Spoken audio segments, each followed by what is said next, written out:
by their peers. That's what Sheryl Sandberg says in her book, Lean In. But our next guest says that's not the case. Debbie Madden, CEO of Cyrus Innovation, joins us to discuss this now. This is obviously a real hot topic. And a lot of women have made this complaint for a long time. As they move up the corporate ladder, at least, the more animosity that they feel. Yeah, that is true. And this topic is fascinating to me, and it's gotten so much press since Lean In.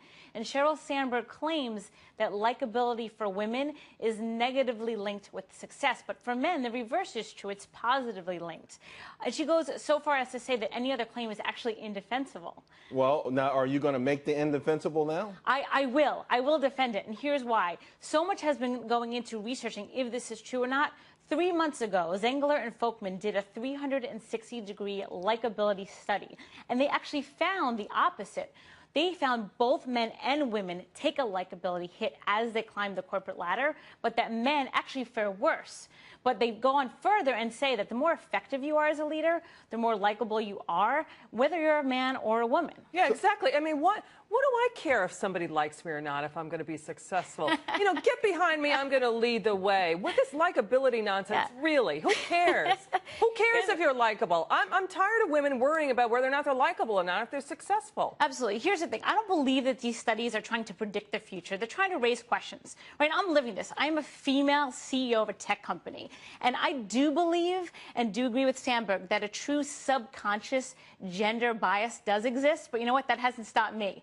And I believe that you can be effective, successful, and likable. And it's more about, as leaders, women and men, we have a responsibility to drive results and be effective. So long as you believe that you're smart and you're a nice person and you're going to be great to your workers and you're going to be successful, I say likability should not be a factor in women worrying about. Well, is it a factor, though, Debbie? I mean, you want to implement a plan. You've got a business model. You've got marching orders.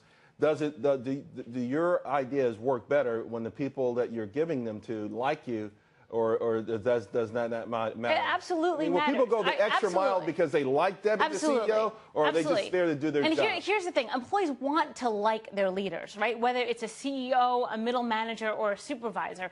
And when you have likability, you have trust. And I've always believed that if you are an effective leader, you know what your values are. Mine are courage, honesty, and fairness. Likability will come from that. It's not enough just to be likable, but people want to like you. They want you to do well, and they trust you more if they believe that you are on their side, and that's what it's about. And that has nothing to do with gender. You know, women have been a subject of the unconscious gender bias, or the subconscious, rather, gender bias for a long time. And as much as I believe that that's true and that exists, it's not the deciding factor. It's not something that you should hang up a flag and say, therefore, I shouldn't even try. Right. All right. Well, you know what? This is something that's going to continue. We like it when you bring in your perspective on it. So hopefully we'll come back and talk about it some more. Absolutely. You have great likability, by the way. Thank you. See, I agree. I agree.